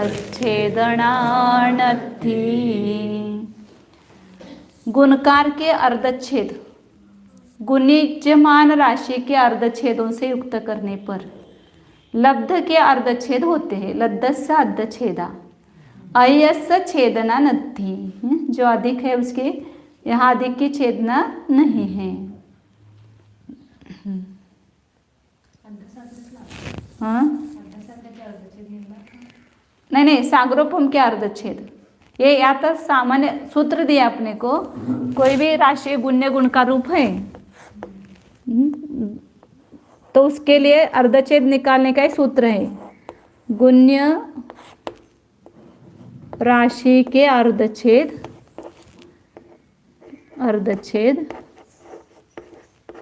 में गुणकार राशि के अर्धच्छेदों को जोड़ो तो उत्पन्न राशि के अर्धच्छेद होते हैं।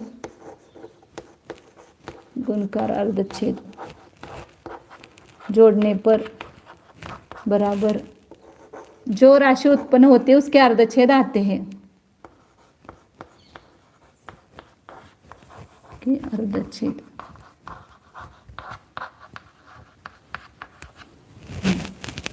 जो बड़ी बड़ी असंख्यात वगैरह संख्या है ना, उसको अपन सूत्रों के माध्यम से उसको निकाल सकते हैं, या जो सामान्य राशि है उसको भी निकाल सकते हैं। तो गुण्य राशि और गुणकार राशि एक ले लो, जैसे 16 गुणित 4 कितना होता है, 64 होता है। अब ये 64 के कितने अर्धच्छेद है, हाँ तो नहीं, लेकिन अभी यहाँ पर अपन सूत्र के माध्यम से निकालेंगे ना। गुण्य राशि क्या है 16, 16 के अर्धच्छेद कितने होते हैं 4, और 4 के अर्धच्छेद कितने होते हैं 2, उसको जोड़ो तो कितने हुए 6। तो 64 के अर्धच्छेद कितने हैं 6। 64 को आधा आधा आधा करेंगे तो कितनी बार होता है 6 बार होता है। 64 का आधा 32, 32 का आधा 16, 16 का आधा 8, 8 का आधा 4, 4 का आधा 2, 2 का आधा 1, तो कितने बार किया अपन ने 6 बार किया, 6 बार किया। तो इसलिए 64 के अर्धच्छेद 6। तो 64 के निकालने की जरूरत नहीं है, ये संख्या जो है इसके अर्धच्छेद निकाल करके जोड़ो तो उसके अर्धच्छेद आते हैं। तो अब सागर के अर्धच्छेद कितने होंगे निकालो ना इसमें, इसी सूत्र के माध्यम से। यहाँ पर गुण्य राशि क्या है पल्य, तो जो पल्य के अर्धच्छेद, पल्ले के 6 लिखते हो खाली, इसमें 10 कोड़ाकोड़ी की, हाँ 10 कोड़ाकोड़ी जो है उसके अर्धच्छेद, 10 कोड़ाकोड़ी के अर्धच्छेद उसको जोड़ो, उसके संख्या ये होंगे। 10 कोड़ाकोड़ी के अर्धच्छेद कितने होंगे, 10 कोड़ाकोड़ी का आधा करेंगे तो 5 कोड़ाकोड़ी, 5 कोड़ाकोड़ी का आधा करेंगे तो 2.5 कोड़ाकोड़ी, 2.5 का करेंगे तो 1.25 कोड़ाकोड़ी, फिर उसका वो कोड़ाकोड़ी आएगा। ऐसे करते करते वो एक बराबर नहीं आता है लास्ट में, इसलिए उन्होंने क्या दिया, अधिक की छेदना नहीं होती है। मुझे भी अभी अर्थ लग गया, मैंने कहा ऐसा क्यों दिया, अधिक छेदना नथि, मतलब जो लास्ट में अधिक रह गया ना उसकी छेदना नहीं होगी, एक उतने तक लेना, उतने तक अर्धच्छेद लेना। तो आप निकाल करके देखो कितने आते हैं 10 कोड़ाकोड़ी के, आपको गुरु पाठ देते हैं निकालो तो संख्या थी अर्धच्छेद आते हैं। अपने 1 लाख के निकाले थे, कितने हुए थे 17 कुछ हुए थे, 17 निकले थे कुछ। तो संख्यात अर्धच्छेद होते 10 कोडाकोड़ी के बराबर सागर के अर्धच्छेद, मतलब पल्ले के अर्धच्छेद में संख्या जोड़ो तो सागर के अर्धच्छेद होते हैं। सागर ये संख्या द्विरूप वर्ग धारा में नहीं है। वो कहाँ पर आएगी सागर संख्या? आप पल्ले का वर्ग, पल्ले के बाद पल्ले का वर्ग आएगा ना, उसके बीच में आएगी पल्ले, फिर आगे पल्ले का वर्ग आएगा द्विरूप वर्ग धारा में। इन दोनों के बीच की संख्या होगी वो। नहीं, संख्या सागरोपम संख्या, पल्ले गुणित पल्ले आगे का वर्ग आएगा ना, रहा तो पल्ले गुणित खाली 10 कोडाकोड़ी है, तो इन दोनों के बीच की संख्या होगी ना, पल्ले और पल्ले के वर्ग के बीच की संख्या होगी। इसलिए दोगुने भी अर्धच्छेद नहीं होंगे, तो 10 कोडाकोड़ी के जितने अर्धच्छेद है उतने पल्ले के अर्धच्छेदों में जोड़ो तो सागर के अर्धच्छेद होते हैं। ये सूत्र बताया इसमें।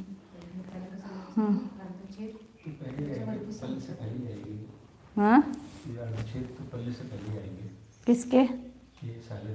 वो तो पल्ले के जहाँ अर्धच्छेद आए ना उसके थोड़ा आगे, बस उसमें संख्या ते जोड़ेंगे। इसके पहले असंख्यात वर्ग स्थान जाएंगे तो वहाँ पल्ले के अर्धच्छेद है, राशि है, वहीं पर थोड़े अधिक सागर के अर्धच्छेद हो जाएंगे।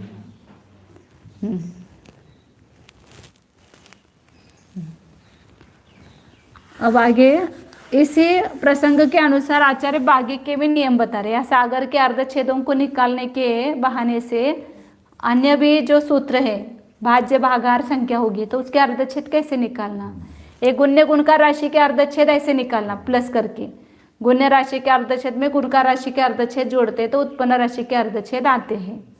अब जो भाज्य भागाहार राशि होगी उसके कैसे निकालेंगे, तो उसको माइनस करना है। भाज्य एक गुण्य राशि के और उसमें जोड़ करना है ना, इसे भाज्य राशि के अर्धच्छेद, आगे का सूत्र है वो, आगे का गाथा है, भाज्य राशि के अर्धच्छेद में माइनस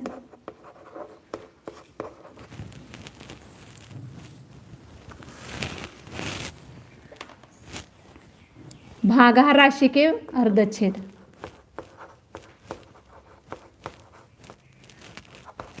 बराबर उत्पन्न राशि के अर्धच्छेद।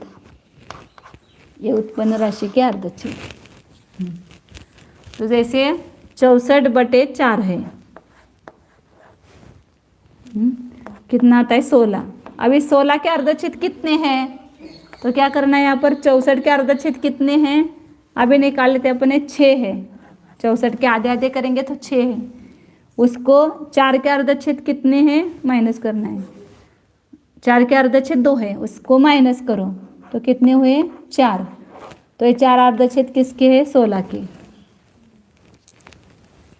ऐसे कोई भी बड़ी राशि होगी जैसे पल्ले है या सूच्यंगुल है, हाँ, ये सब भाज्य भागाहार राशि आएगी तो उसका इस सूत्र के माध्यम से निकालेंगे। ऐसे भाज्य भागाहार राशि के अर्धच्छेद निकालना हो तो यहाँ पर अलग अलग करने की जरूरत नहीं, उसमें से माइनस के कभी कितनी बार कर्म स्थिति का अपन ने निकाला था वहाँ पर, उसके अनुसार वो करते तो आता है बराबर। पल्ले की वर्गशाला का आए थे ना वहाँ पर।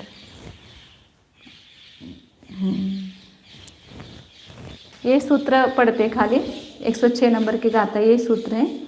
भज्ज सद्दच्छेदा हारच्छेदना ही परिहीना अद्दच्छेद सलागा लद्दस्सहवन्ति सम। और अभी जो सूत्र बताए वो ये, भाज्य राशि के अर्धच्छेद में हार के अर्धच्छेद से परिहीन, भागाहार के अर्धच्छेद से हीन भाज्य राशि के अर्धच्छेद, वे अद्दच्छेद सलागा किसकी होती है, लब्धस्स, लब्ध राशि की, मतलब उत्पन्न राशि बोलो या लब्ध राशि बोलो, उसके अर्धच्छेद शलाका सब जगह होती है, सर्वत्र होती है। तो ये सूत्राचार्य ने दिया है। अब आगे सूच्यंगुल के अर्धच्छेद कैसे निकालना उसका सूत्र दे रहे हैं। ऐसे 2-4 सूत्र हैं, फिर उसके बाद में ये संख्या मान का प्रमाण पूरा होगा। अभी अर्धच्छेद और वर्गशाला का ही निकाल रहे सबकी, बाकी आगे के जो सूच्यंगुल वगैरह है उसका भी बता रहे हैं।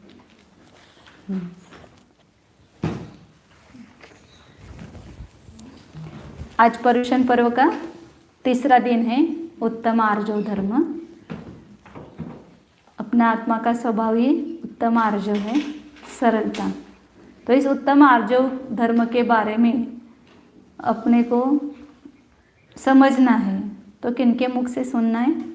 जो आर्जव धर्म की साधना करने वाले, आर्जव धर्म स्वरूप को अपने जीवन में उतारने वाले, आर्जव धर्म जिनको प्रकट हुआ है, ऐसे परम पूज्य सुयसार मुनि महाराज जी के मुख से अपने को इस धर्म के बारे में जानकारी मिले। इसलिए हम मुनिराज उनसे विनंती करते हैं कि आप अपने मंगल उद्बोधन के द्वारा हम सबको उपकृत करें, ऐसे हमारी भावना है। नमस्ते महाराज।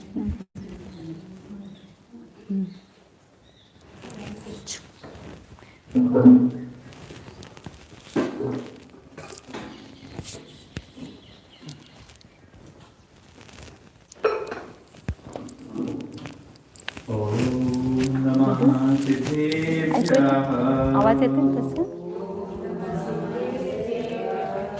मुक्ता मुक्ति के रोकोया कर्म के संविधानिना अक्षयं परमात्मानं ज्ञानमितं ज्ञानमूर्ति नमामितं। बोले देवाय देव ओमटेश बाहुबली भगवान की, 2400 तीर्थंकर भगवान की, अनंतानंद सिद्ध परमेश्वरी भगवंतों की, आचार्य श्री शांति सागर जी महाराज की, आचार्य श्री विमल सागर जी महाराज की, आचार्य श्री सागर जी महाराज की, आचार्य गुरुदेव सुंदर सागर जी महाराज की, गुरुदेव समंत भद्र स्वामी की, मुनि संघ की। भव्यात्मा उत्तम आर्जव धर्म। आर्जव का होता है सरलता, सीधापन।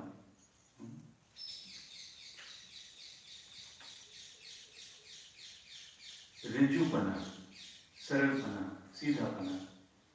पूजा में एक शब्द आया था, मुनि मन सम उज्ज्वल नीर, यानी मुनि के मन को जल की उपमा दी है। जल को मुनि के मन की उपमा दी है। नहीं, मुनि का मन कैसा होता है? इतना सरल होता है। सरल माने कुटिलता से रहित, टेढ़ेपन से रहित। यहाँ जो वक्रता है, योगस्य अवक्रता, ऋजु, योगों की जो वक्रता का नहीं होना वही ऋजु है, अवक्रता। योग का अर्थ मन वचन काय की वक्रता। मन वचन काय की प्रवृत्ति बाहर की ओर होती है या अंदर की ओर होती है? क्यों होती है बाहर की ओर? ये बाह्य ही है। मन वचन और काय ये सब पौद्गलिक हैं, मेरी वस्तु ही नहीं है वास्तव में। तो बाह्य वस्तु की प्रवृत्ति बाह्य की ओर होगी और जो मेरी वस्तु है उसकी प्रवृत्ति अंदर की ओर होनी चाहिए। आपने सर्प की कभी गति देखी कैसी होती है? अभी जीवकांड में भी ये इधर भी आया था, अहि गति, यानी टेढ़ी मेढ़ी। जब भी चलेगा सर्प टेढ़ा मेढ़ा चलेगा, और जब वो अपने घर में प्रवेश करता है तब टेढ़ा होता है, हो ही नहीं सकता। यानी अपने घर में जाने के लिए जो हमारी गति होती है वो ऋजु गति, और जब बाह्य में जाते हैं तो हमारी गति कैसी होती है? कुटिलता के साथ, मन वचन काय की प्रवृत्ति के साथ हमारी गति होती है, तो वो ऋजु गति नहीं होती। और सुनो, जब संसार में एक गति से दूसरी गति में जाते हैं तो कैसी गति होती हो? वो भी कुटिल, अधिकता से। और जब सिद्धालय में जाते हैं तब वो ऋजु गति होती है। यानी अपने घर जाने में हमारी गति सीधी गति होती है, और जब बाहर में रहते हैं तो हमारी गति ऋजु नहीं होती, कुटिलता पूर्ण होती है। अनादि संसार बीत गया है, अनादि काल बीत गया है, हम अपने स्वभाव की ओर गति न करके बाह्य में ही हमारी गति चल रही है, इसलिए कुटिलता पूर्वक है। जब हम अपने ग्रह की ओर, निज स्वभाव की ओर, ये जितने भी धर्म हैं, उत्तम, क्षमा, मार्दवार, जितने भी धर्म हैं, ये मेरी आत्मा के ही धर्म है, मेरे आत्मा का स्वभाव है। जल का स्वभाव क्या है? शीतलता, तरलता, और एक विशेषता, जल के अंदर इतनी शक्ति है जल के अंदर कि भयानक अग्नि को भी बुझा देता है। ऐसे ही मेरी आत्मा का जो स्वभाव है वो शीतल भी है, सरल भी है, और कर्म रूपी महाअग्नि को बुझाने के लिए भी समर्थ है। क्या ऐसा अनुभूति आती है अंदर कि क्रोध बलवान है, मेरी क्षमा बलवान है, ये पुद्गल बलवान है, ये मेरी आत्मा की शक्ति, मेरा स्वभाव जो है वो बलवान है। कभी उसकी ओर ध्यान ही नहीं जाता कि कितनी बड़ी शक्ति के स्वामी हम हैं। ऐसी अनुपम शक्ति, अतुल शक्ति अपने अंदर है कि किसी भी बाह्य वस्तु को दमन करने के लिए वो सक्षम है, पर उस शक्ति की अभी हमें जानकारी नहीं है। हम तो बाह्य वस्तुओं को ही अपनी शक्ति समझकर उन्हीं में अटके हुए हैं। ये हमारी शक्ति नहीं है। आदिनाथ भगवान थे, 83 लाख पूर्व तक भी क्या हुआ? राज किया, भोग भोगे, और एक समय में ही जैसे उनको नीलांजना का दृश्य से उनको अपने अंतरंग के अंदर अपार सागर शांत नजर आया, तो अपना चेहरा दिख गया, उसमें आत्म स्वभाव दिख गया। यानी कुटिलता में, यानी चंचलता में, जब जल चंचल होता है उसमें अपना चेहरा नहीं दिखाई देता। जब शांत हो जाता है जल, तब अपना चेहरा नजर आने लगता है। यानी जब तक हमारी प्रवृत्ति, हमारे मन वचन काय की प्रवृत्ति, हमारी योग की प्रवृत्ति बाह्य की ओर होगी तो निज स्वरूप का दर्शन नहीं हो सकता। और जब अंदर का जल शांत हो जाएगा, यानी मन वचन काय की प्रवृत्ति से हमारी निवृत्ति हो जाएगी और हम अपने स्वभाव के सागर की ओर अभिमुख होंगे, तो इस अनंत शक्ति में परमात्मा का दर्शन वे बिना नहीं रह सकता। अवश्य हो जाएगा। आवश्यकता बाह्य से अपने उपयोग को हटाकर, अपने कुटिल परिणामों को रोककर अंतरंग की ओर करने की है। और एक विशेष बात, त्रियंश पर्याय में तो कभी भी ये ऐसा अवसर ही नहीं मिला। क्यों? एक इंद्रिय से लेकर पंचेंद्रिय तक सभी त्रियंश हैं। ये संज्ञा एक इंद्रिय से पंचेंद्रिय तक की त्रियंशों में ही है, क्योंकि बाह्य जो 3 गतियां हैं वो तो सारे पंचेंद्रिय हैं। पर्याप्त हो या अपर्याप्त, सब पंचेंद्रिय। जो अपर्याप्त लब्धि पर्याप्त मनुष्य होते हुए पंचेंद्रिय होते हैं क्या? लब्धि पर्याप्त मनुष्य भी पंचेंद्रिय होती है। 1, 2, 3 इंद्रिय, 4 इंद्रिय, और ये जितने भी भेद हैं सारे त्रियंश के भेद हैं और किसी भी पर्याय के भेद नहीं है। बताओ है क्या? नरक में 1-2 इंद्रिय तो होते हो, देवों में 1-2 इंद्रिय होते हो, मनुष्यों में होते हो नहीं, केवल त्रियंशों में ही है। और त्रियंशों की ये व्यवस्था है कि एक इंद्रिय को यदि संसार में प्रभंग करना पड़ेगा तो कितना है? असंख्यात उद्गल परावर्तन। और पंचेंद्रिय अधिक से अधिक उद्गल तो कम है, अधिक से अधिक 2000 साल। यानी मनुष्य पर्याय या पंचेंद्रिया त्रस और स्थावर ले लो, स्थावर को ले लो असंख्यात उद्गत परावर्तन, और त्रस पर्याय में मात्र 2000 सागर। कितना सब छोटा समय मिला है। और 2 इंद्रिय, 3 इंद्रिय, 4 इंद्रिय सभी है उसमें 2000 सागर में। 2000 सागर हैं कितने? जैसे 2000 रुपया आपकी जेब में, क्योंकि 33 सागर यदि निकल गए नरक के 1-2 बार तो कितनी एकदम संख्या घटेगी। आपको मिला ही कितना सा है इस मनुष्य पर्याय में। और 2000 पर्याय का भी, 2000 सागर का भी कहीं ऐसा तो नहीं है कि लास्ट बट वन पर्याय हो। ये 2000 सागर हमारे खत्म होने वाले हों। चिंतन तो करो फिर क्या होगा।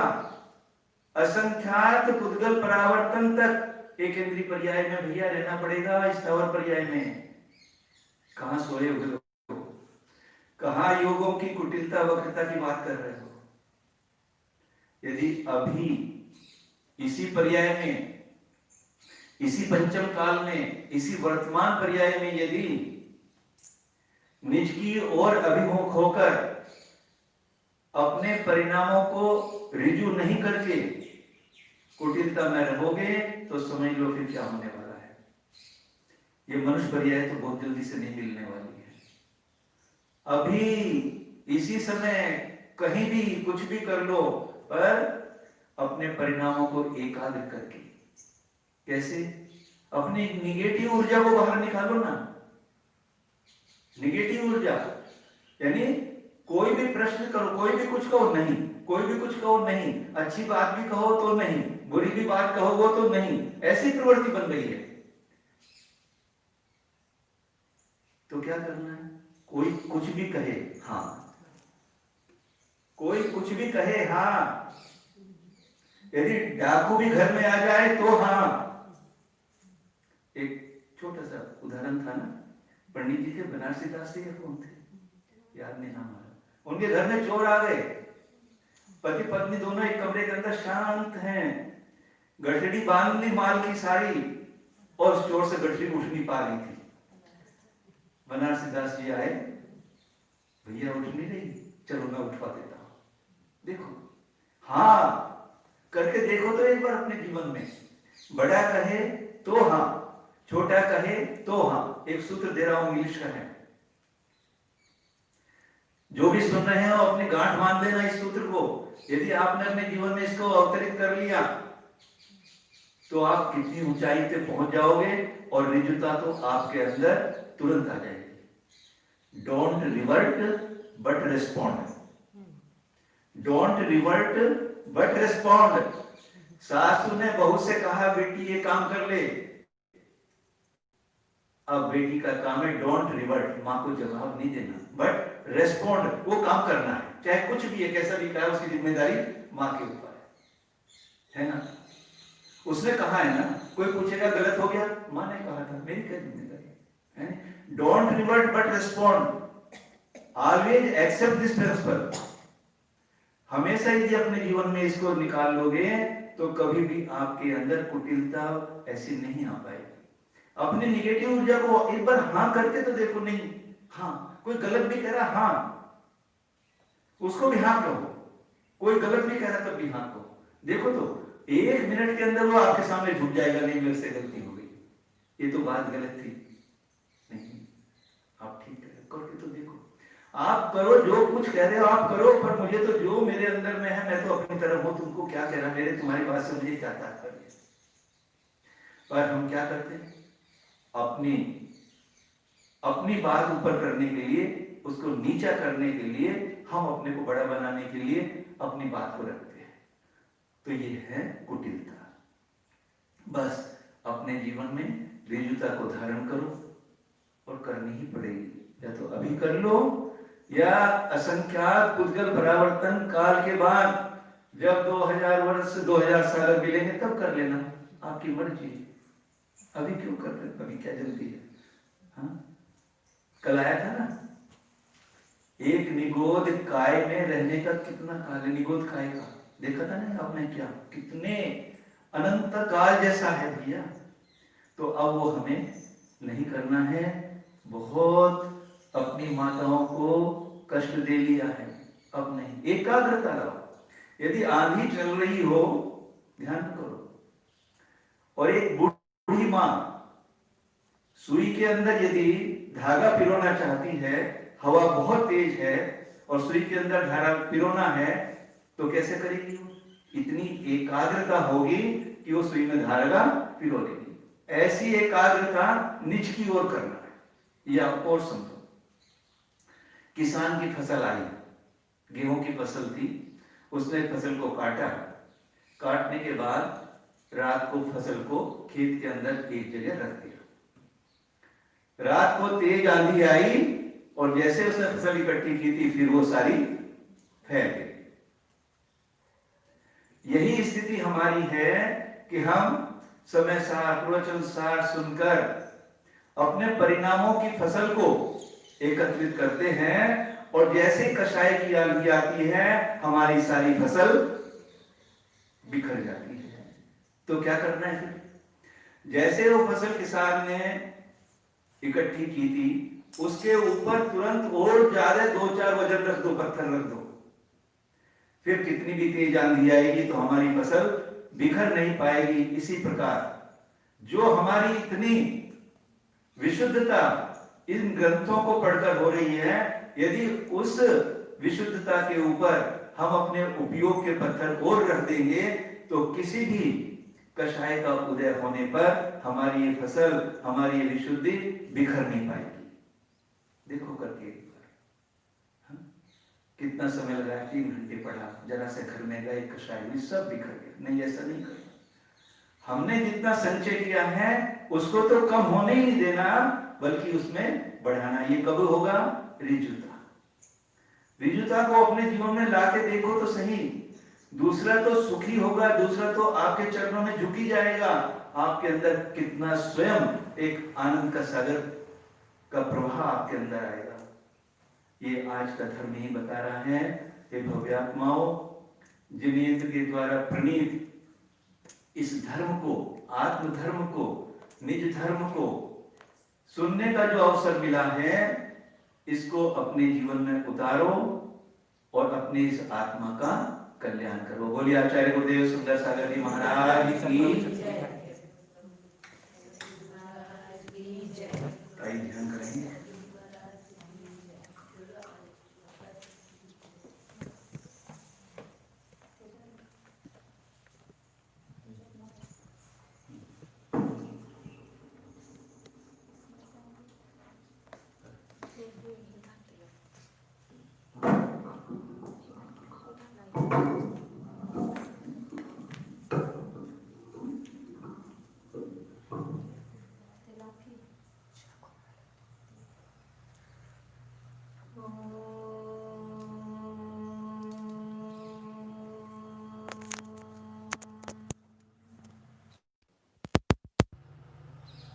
जानिए, यह मैं जानने वाला ही जाननहार हूँ, अकेला ही हूँ।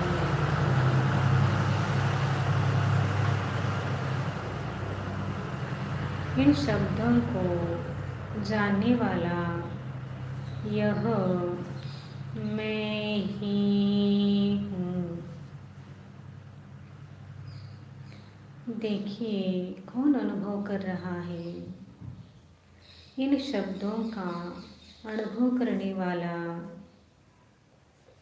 मैं ही हूँ। अन्य कोई भी यहाँ पर नहीं है।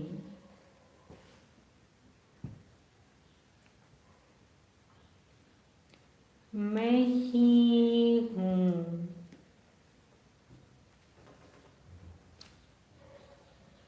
नित्य स्थिर स्वभावी, शुद्ध स्वभावी जाननहार हूँ।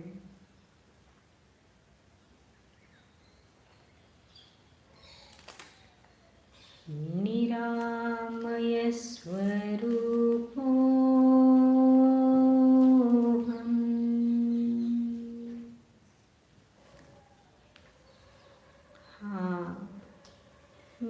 हूँ रुजु स्वभावी, सरल स्वभावी, जानने वाला मैं ही हूँ।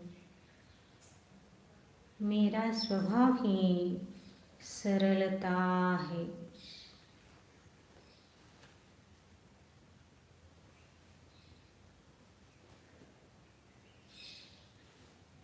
मेरे में कोई भी कषाय प्रवेश करने वाला नहीं है। मैं तो क्रोध से, मान से, माया से और लोभ से भिन्न, कुटिलता से रहित सरल स्वभावी ही हूँ। हाँ, देखिए, मैं ही हूँ। एक कषाय भाव इस जाननहार में है ही नहीं। मैं तो कषाय से रहित निष्कषाय स्वभावी चैतन्य गुण संपन्न हूँ।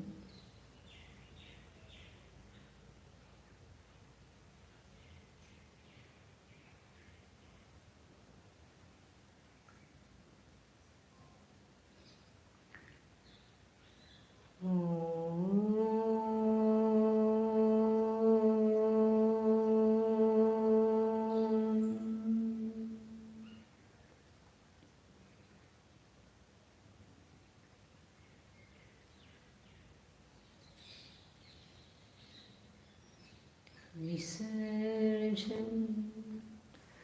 नमो अरिहन्ताणं, नमो सिद्धाणं, नमो आयर्याणं, नमो वज्रायाणं, नमो लोहे सुवसा।